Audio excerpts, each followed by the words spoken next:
Hello and welcome back. I am so glad you're here today because today's episode is one that I think is going to change something practical and real in a lot of your lives. Because today we are talking about money, specifically asking for more of it. Asking for a raise, which for many people, especially people who didn't grow up in American work culture, is one of the most uncomfortable conversations imaginable. It feels presumptuous. It feels vulnerable. It feels like you're asking for too much, like you should be grateful for what you have and not push for more. And that feeling is real, and it is very culturally specific. In many cultures around the world, asking your employer directly for more money is not done. You wait, you hope, you trust that if you work hard and loyally, good things will come to you. But in American work culture, waiting quietly is often not rewarded because American workplaces operate on a different set of assumptions. The assumption that employees who want more will ask for it, that if you don't speak up, it means you're satisfied, and if you're satisfied, there's no reason to give you more. Satisfied, content with what you have, not wanting anything different. She seems satisfied with her current salary.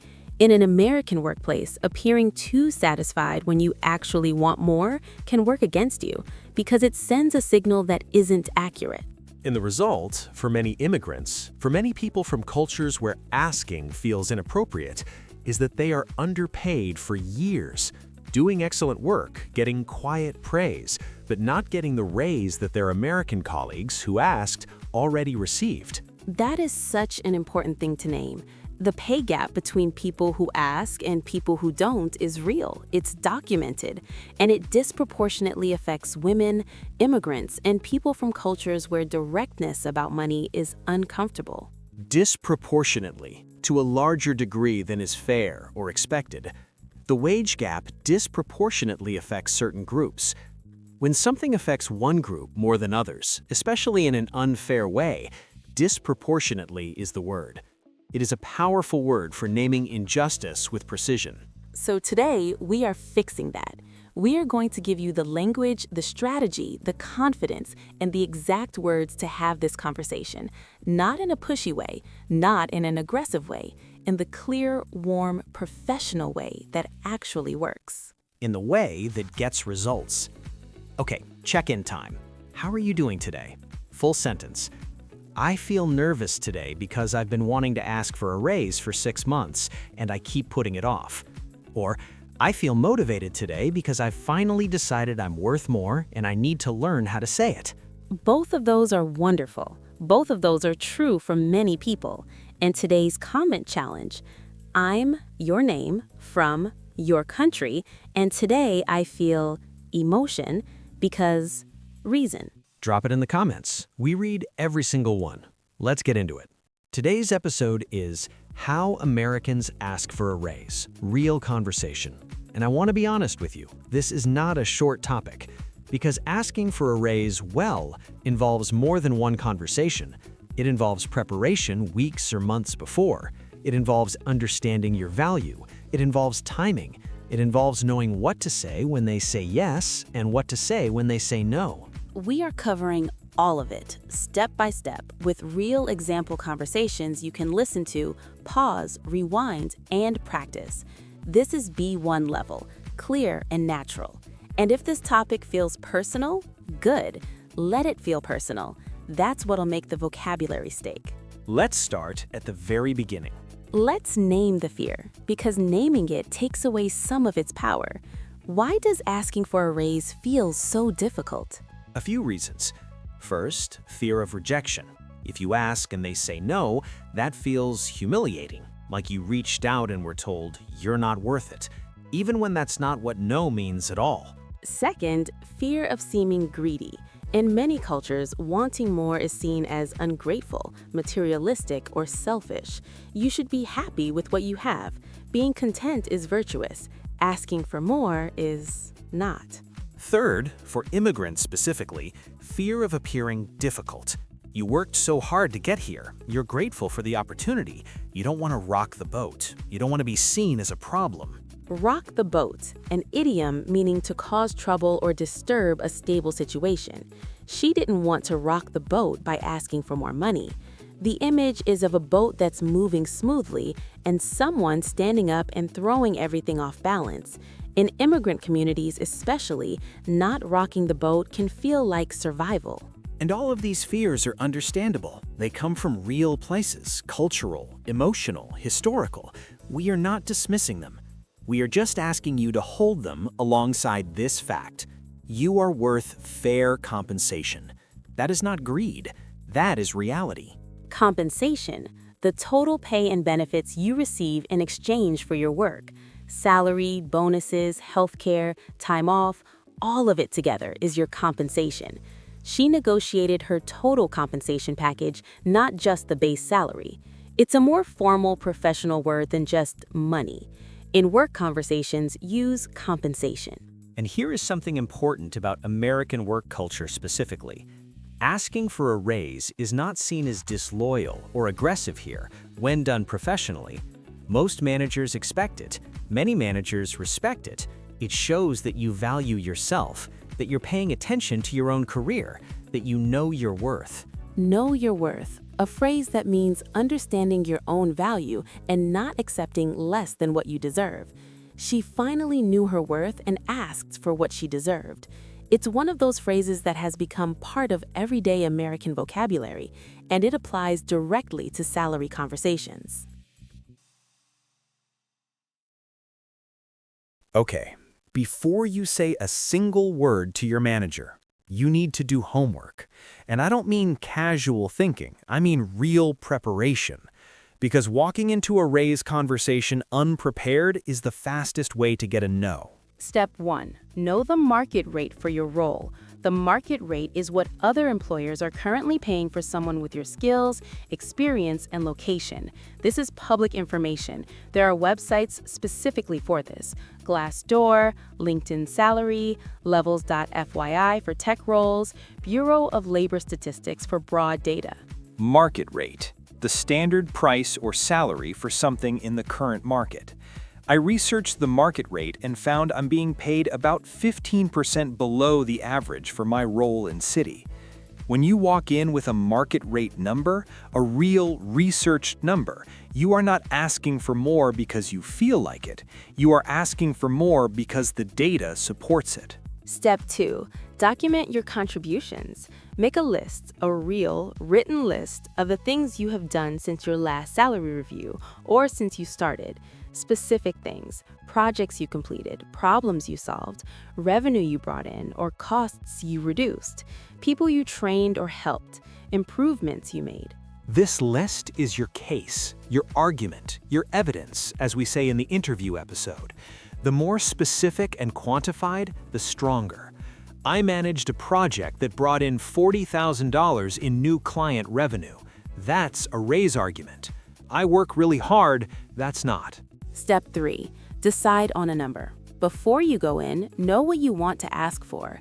Don't walk in and say, "I'd like a raise," without a figure. That's too vague. It puts the manager in control of the number. You want to anchor the conversation. Anchor. In negotiation, to set the first number. The first number mentioned tends to pull the final result toward it. She anchored the conversation by asking for a 12% increase. If you ask for 12 and they counter with 8, you might land at 10. If you had asked for 8, you might have landed at 5. The anchor matters. A reasonable range to ask for in most American workplaces is between 5 and 15% above your current salary, depending on how long it's been since your last increase, your performance, and what the market data shows. If you've been dramatically underpaid compared to market rate, the number could be higher. And think about total compensation, not just base salary. Sometimes a company can't raise your salary immediately, but can offer other things: an extra week of paid vacation, a performance bonus, a remote work arrangement, a title change, a professional development budget. Knowing your priorities before the conversation means you're ready to negotiate on multiple fronts if needed. Negotiate. To have a discussion in order to reach an agreement. She negotiated her salary before accepting the job. We negotiated the terms of the contract for 2 weeks. Negotiation is not conflict. It is a collaborative process of reaching a fair outcome. In American work culture, negotiating your salary is completely normal and widely expected. Timing matters a lot. Asking for a raise at the wrong moment, no matter how well prepared you are, can get you a no that has nothing to do with your value. Good timing. Right after a visible success. You just finished a big project, you landed a major client, you solved a problem that nobody else could. The evidence of your value is fresh. While this project is still top of mind for everyone, can we talk about my compensation? Top of mind, at the front of someone's thinking. We learned this phrase in the job interview episode. Same principle here. Strike when your impact is most visible, when your manager is already thinking, wow, they did well. Good timing. At your annual performance review or right before it. Many companies schedule raises during the review cycle. If you know yours is coming, prepare your case now. And ideally, have a pre-meeting conversation with your manager before the formal review so they're not hearing your salary expectations for the first time during the review itself. Good timing. When the company is doing well, when the quarterly numbers are strong, when there was a big product launch, when the team just hit its targets. The company seems to be in a strong position right now. I'd love to talk about my growth. Bad timing. When the company is struggling, just announced layoffs, lost a major client, going through restructuring. Even if you deserve a raise, the answer will be no, and it may create friction. Friction, tension, or conflict between people or things. The timing created unnecessary friction. He asked for a raise the week after layoffs were announced. Avoiding unnecessary friction is not about suppressing your needs, it's about strategy. The same conversation at the right time gets a very different result. And one more timing note. Avoid Mondays and Fridays. Mondays are busy and mentally scattered. Fridays are mentally checked out. Tuesday through Thursday, late morning or early afternoon, when your manager is past their morning urgency and not yet winding down, is the sweet spot. Sweet spot. The ideal position or time for something to be most effective. Tuesday afternoon is the sweet spot for difficult conversations at work. Asking right after a big win is the sweet spot for salary discussions. It's a warm, vivid phrase that Americans use constantly. Okay, the moment. You've prepared, you've chosen the timing, you walk up to your manager, or you send a calendar invite for a one-on-one. How do you start? First, request a dedicated meeting. Don't bring up salary as a side note at the end of a different meeting. That's too casual, and it doesn't give either of you the space the conversation deserves. Send a message or email like this. Hi, name. I'd love to schedule some time to talk about my role and compensation when you have availability. I have some thoughts I'd like to share. Would day work for you? Notice you said compensation, not a raise. You said, I have some thoughts I'd like to share, which is professional and non-threatening. You gave them a specific day, and you asked if it works, respectful of their schedule. Non-threatening, not creating a sense of danger or aggression. In workplace communication, keeping the tone non-threatening is essential, especially for sensitive topics. She opened the conversation in a non-threatening, professional way. The content might be bold. The delivery should always be calm. Then, in the meeting itself, after a brief, warm greeting, here's a strong opening. I really appreciate you making time for this. I've been reflecting on my work over the past year, and I feel good about the contributions I've been making. I'd like to have a conversation about my compensation and whether it reflects my current value to the team. Let's break that down. I've been reflecting on my work shows thoughtfulness, not impulsiveness. I feel good about the contributions I've been making, confident without being arrogant. Whether it reflects my current value to the team, this frames the conversation as a question of fairness and alignment, not a demand. You're not attacking, you're opening a dialogue. Dialogue, a conversation between two people, a two-way exchange. I'd like to open a dialogue about this. Using the word dialogue signals I want to hear from you too. This is not a speech, it's a conversation. And then you state your case. This is where your homework pays off. Let's do the full role play. I'll be the employee, you be the manager. Listeners, follow every word. This is real language you can use. Ready. I'm the manager. Thanks so much for making time today. I wanted to talk about my compensation and how it aligns with my contributions over the past year. Of course, what's on your mind? I've been here for 2 years now, and I feel like I've grown significantly in the role. I took on the Hartfield account independently, I led the onboarding process for 3 new team members, and I reduced our reporting turnaround from 5 days to 2. I've also been looking at market data for my role and level, and I'm currently earning about 12% below the median salary for this position in our city. Based on all of that, I'd like to discuss a salary adjustment. I'm hoping for something in the range of 10 to 12%. I appreciate you bringing this to me. I do recognize the work you've done on the Hartfield account especially. I want to be honest with you. I can't promise anything today. I'll need to bring this to HR and look at budget availability. But I want you to know I hear you, and I'll advocate for you internally. I really appreciate that. Is there a timeline you have in mind for when you might be able to get back to me? I'd say 2 weeks. I'll have more clarity after our budget review on the 14th. That works perfectly. Thank you for listening and for taking it seriously. I'll follow up with you in 2 weeks. Okay, stop. Let's break this down. The employee's opening was warm but purposeful. They immediately connected appreciation to action. Then they presented 3 specific achievements, concrete evidence. Then they introduced market data, external credibility, not just personal feeling. Then they named a specific range, 10 to 12%. That is a strong, anchored ask. And notice what the manager said. I'll advocate for you internally. Advocate to speak in support of someone. She advocated for her team members' raise during the budget meeting. When your manager says this, they're doing your negotiation inside the company for you. That means your relationship with them matters as much as your numbers. And then, crucially, the employee asked for a timeline. Is there a timeline you have in mind? This is essential. Don't let the conversation end without a specific next step.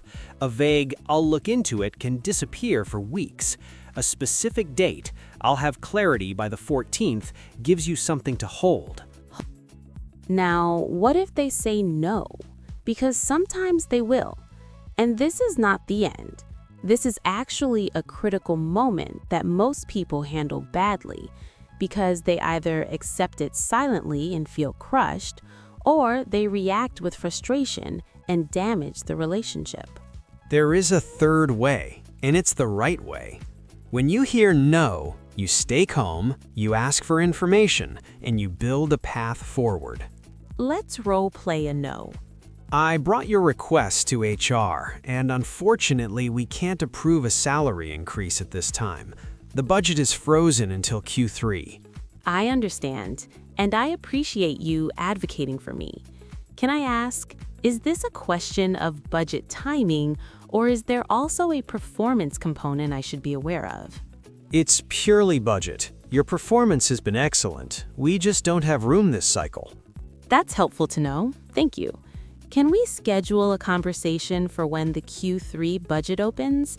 And in the meantime, are there specific goals or milestones I could hit that would strengthen my case when we revisit this? Did you hear what just happened? The employee didn't sulk, didn't apologize for asking, didn't accept a vague "not right now" and walk away. They asked, is this about budget or performance? Very important question. If it's budget, your value isn't in question. If it's performance, you need to know what to fix. Then they asked for a specific next time.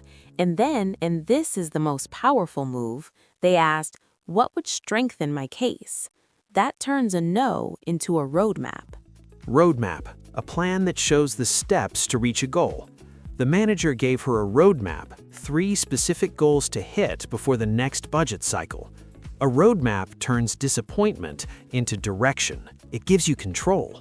It shows the manager you are serious and growth-oriented. And when Q3 comes, you will walk back in with the roadmap complete, with evidence, with a reminder of this conversation. As we discussed in March, you suggested I focus on X and Y. I've done both, and here are the results. I'd like to revisit the salary conversation.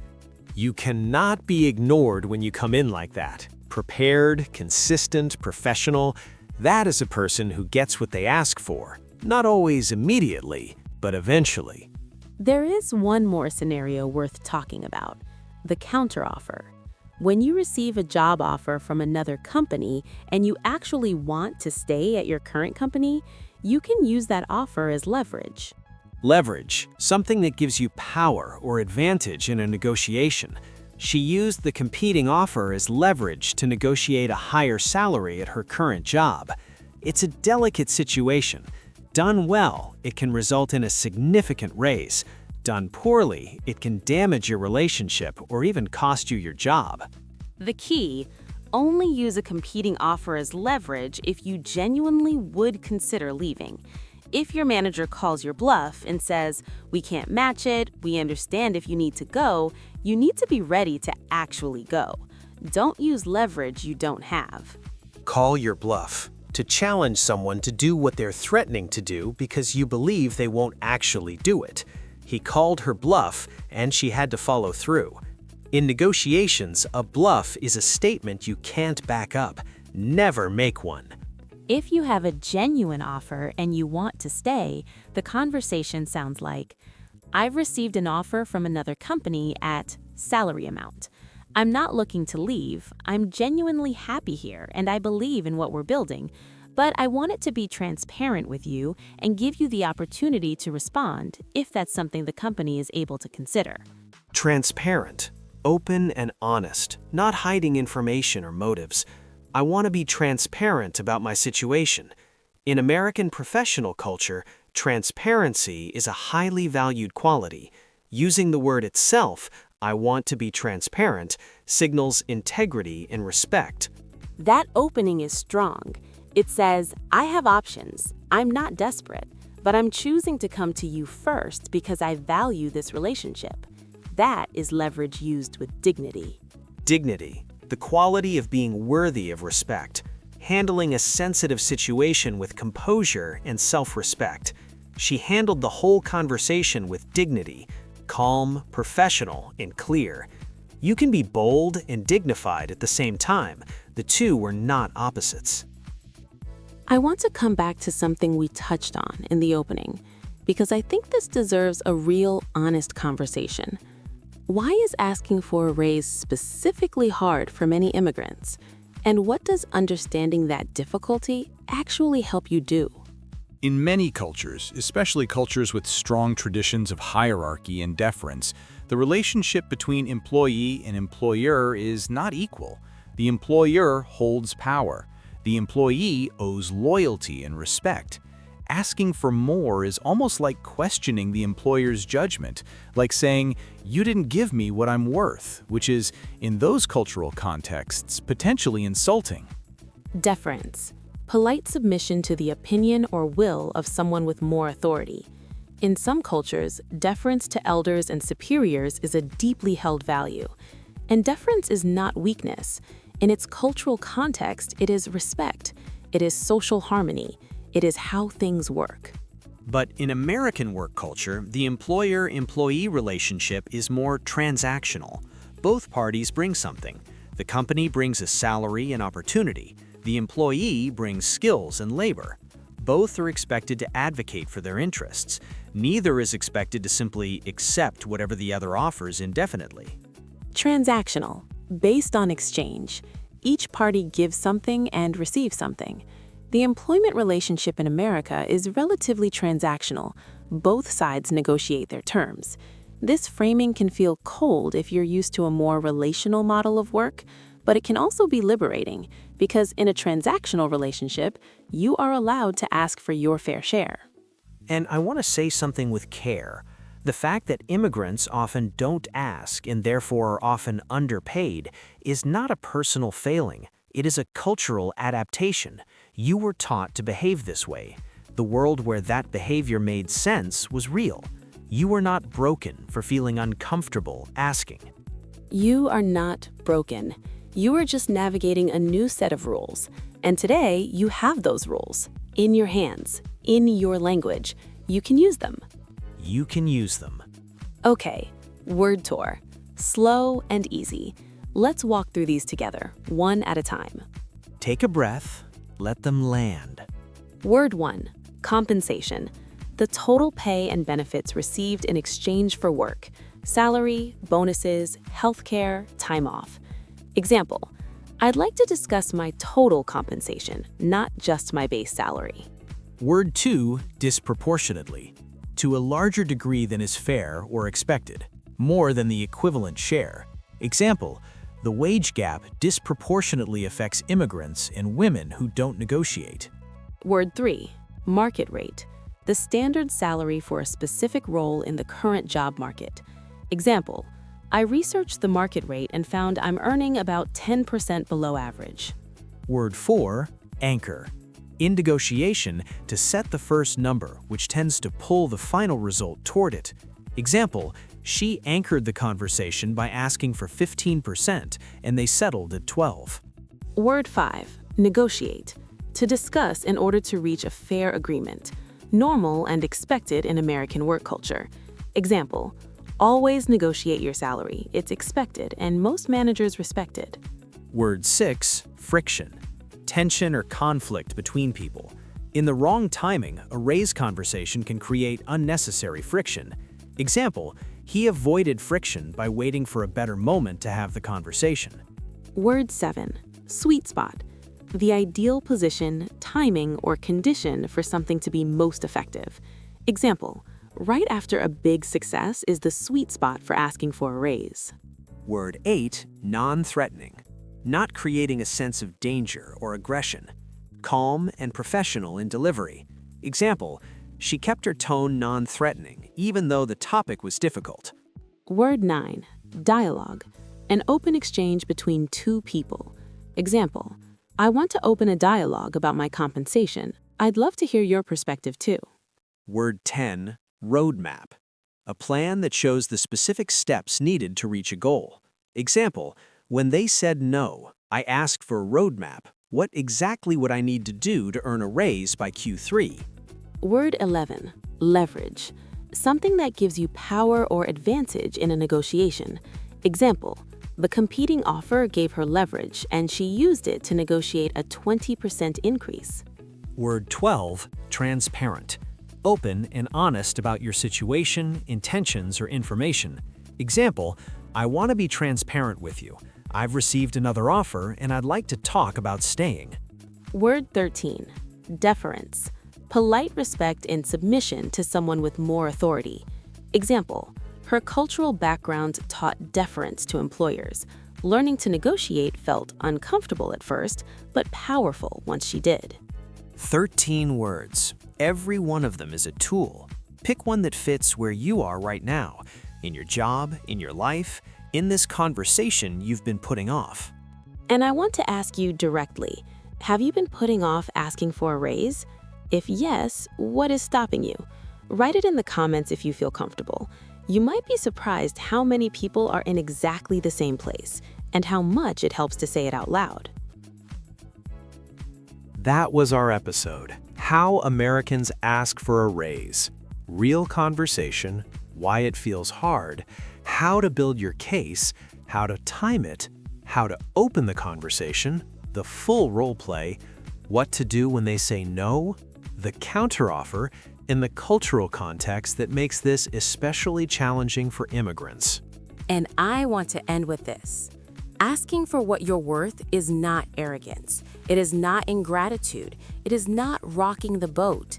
It is participating fully in the professional world you have worked so hard to enter. It is saying, I am here, I contribute, I have value, and I am not afraid to say so. You worked hard to get here. You learned a new language. You navigated a new system. You built something in a country that wasn't originally yours. You are not someone who settles. You are someone who builds. So build your salary too. Build your salary too. I love that. You are part of this cozy club. No salary threshold for membership. Just showing up and learning, that is enough. We are always here. One small step at a time. Maybe today's step is writing down 3 achievements from the past year. Maybe it's looking up the market rate for your role on Glassdoor. Maybe it's drafting that calendar invite.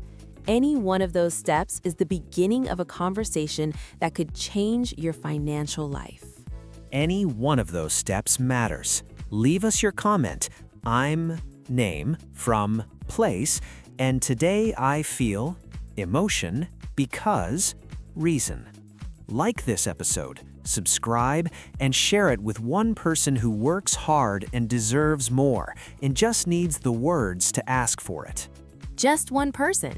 You could change their whole year. You really could. This is Sophie. And Jamie. And you are always, always welcome here. Go ask for what you're worth. We believe in you completely.